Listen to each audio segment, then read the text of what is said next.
Well, a very good afternoon. Thanks for clicking on to the Saturday edition of Vogan'S European Outlook and glorious skies, sunshine, warmth across the southern half of the British Isles once again today. This is a picture taken by Liam Dutton, Channel 4's weatherman, and he was certainly enjoying the sunshine this afternoon with temperatures rising into the high teens. The warmest day of the year so far was 20.4 a few days ago, recorded down in the southeast corner of England.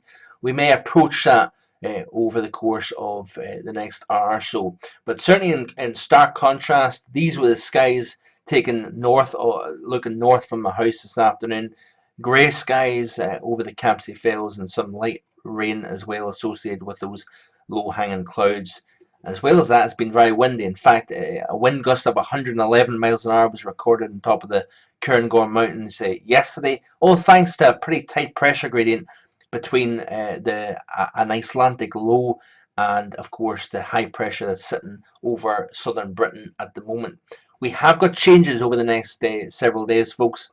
Let me just urge you that we need to take these models with a pinch of salt somewhat, because there has been very little guidance over recent days, weeks, and even months in terms of cold scenarios, snow, and the model is somewhat going back and forth as I expected with the solution, particularly towards the second half of the upcoming week.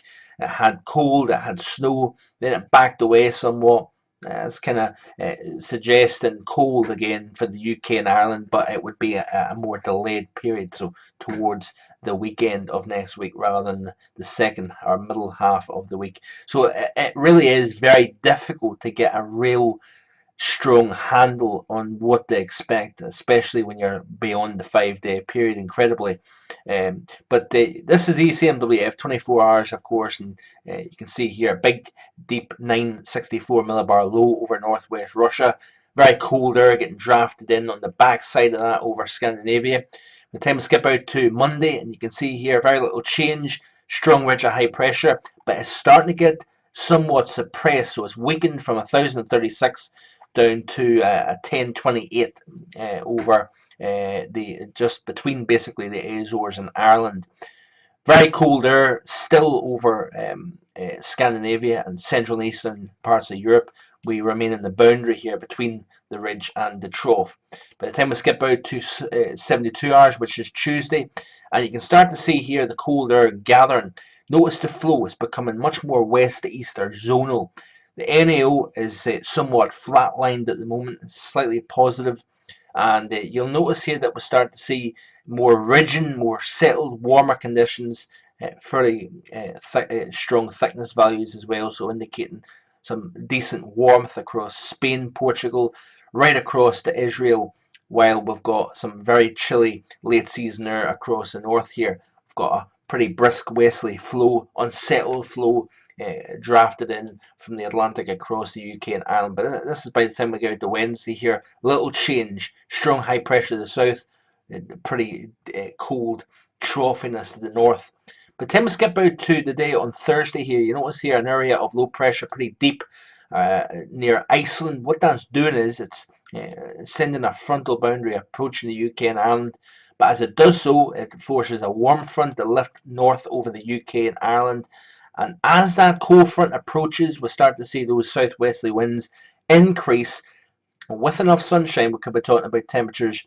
This is, of course, by Thursday, pushing the low 20s, believe it or not.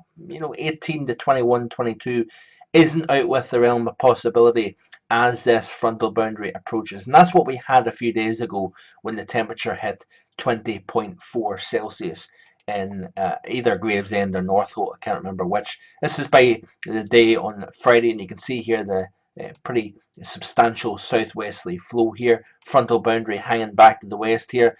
But cast your eyes behind that frontal boundary. Very low thickness values. So you say to yourself, well, this cold front is going to march east.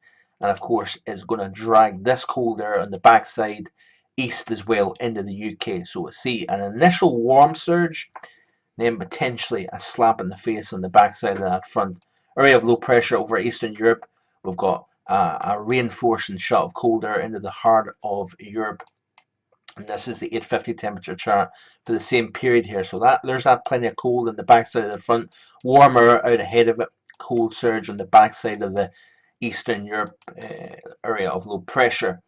And by the time we skip out to 168, which is of course next Saturday, so a week from now, there's the frontal boundary pushing through. But notice these thicknesses: 522, 528, 534. That appears to be trying to push into the UK and Ireland.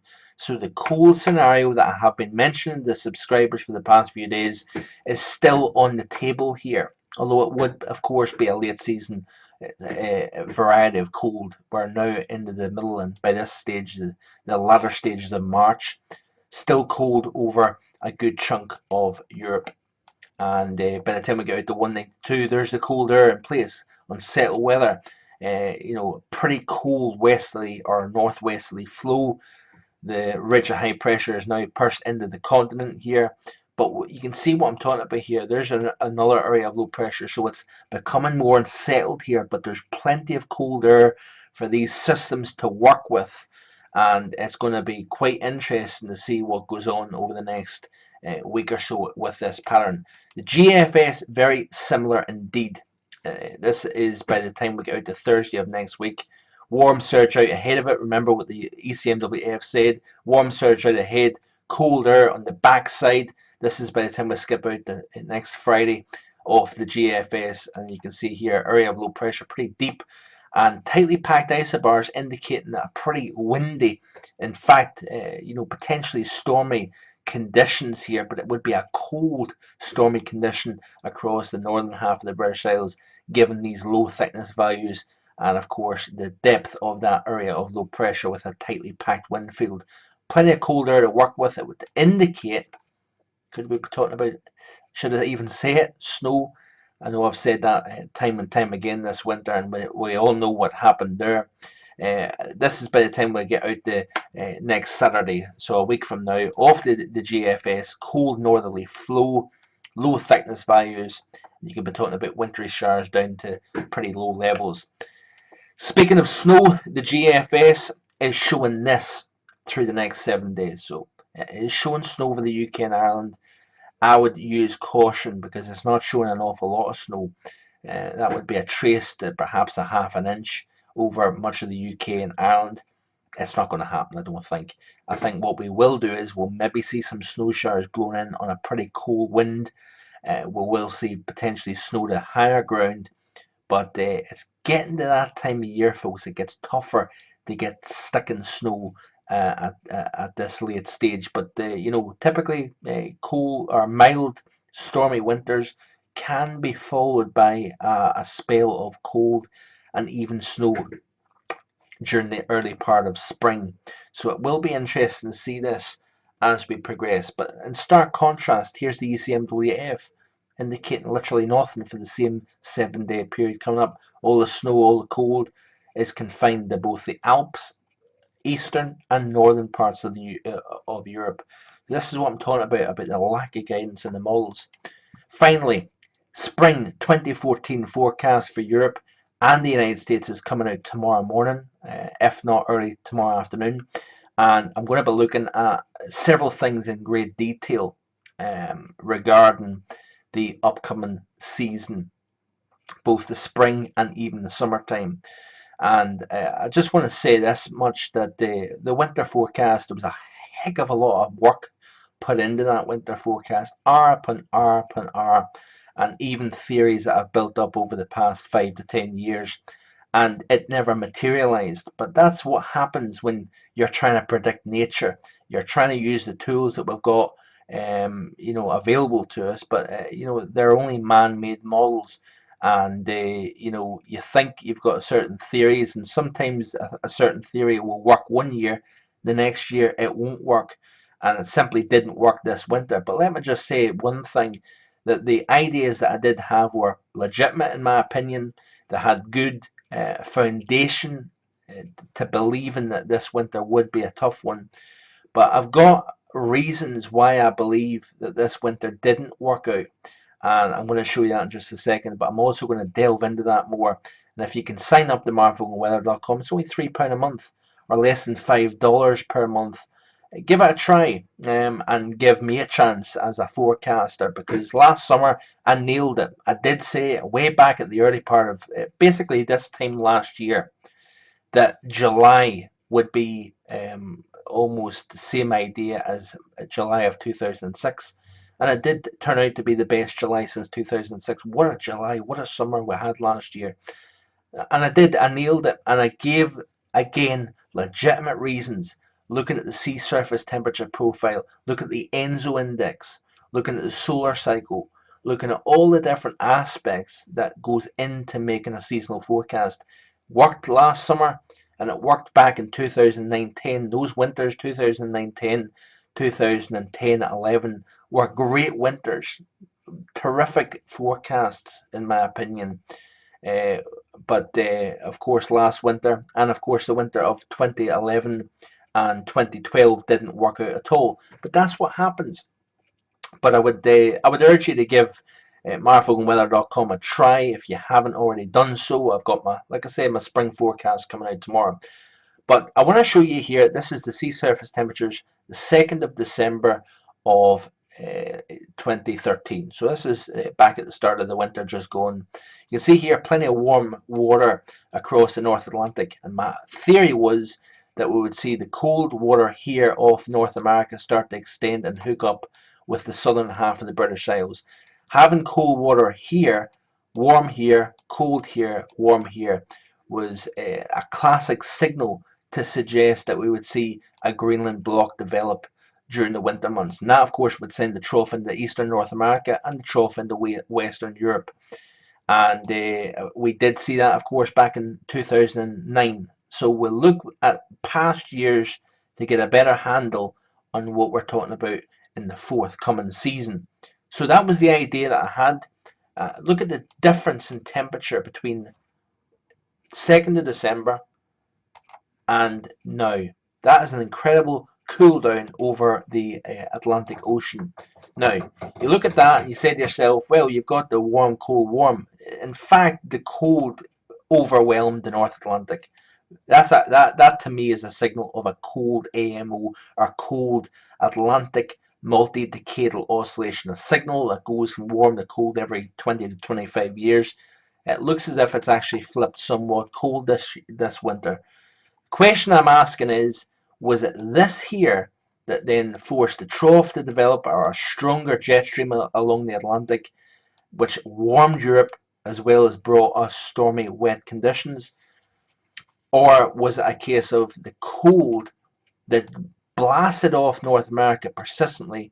Was it this that upwelled the waters here over the Atlantic, cooling it and forcing the cold AMO? So what came first, the chicken or the egg? That is the big thing. The reason I think the winter was thwarted this winter for Europe as opposed to North America was, I want you to look at the Northeast Pacific. Look at the very, very warm water here. That has been persistent. And let's look back at the start of the winter. Look at the warm water here. That warm water is a positive signal in the atmosphere. So that would suggest that region would uh, uh, build into Alaska, northwestern parts of the continent, and all the cold up here would come into the southeastern half of the continent. That, of course, happened. That did happen. But of course, the warm, cold, warm, I thought it would have another positive anomaly here, which would force the cold into Europe. But that never happened. The big difference here is when you look back at the winter of 2009-10, which of course was a mirror image for both North America and Europe. We had the cold in North America, cold in Europe. Of course, we had a hell of a winter here in northwestern Europe. Look at the Atlantic profile, warm, cold, warm. So you say to yourself, what is the big deal here? What is the big difference? Why did we not see that this year? Yeah, sure, the Atlantic is colder than it was back in 2009, but this is the end of the winter, of course. The big difference is, look at the warm water here over the Northeast Pacific and look at it in 2009. That water is cold.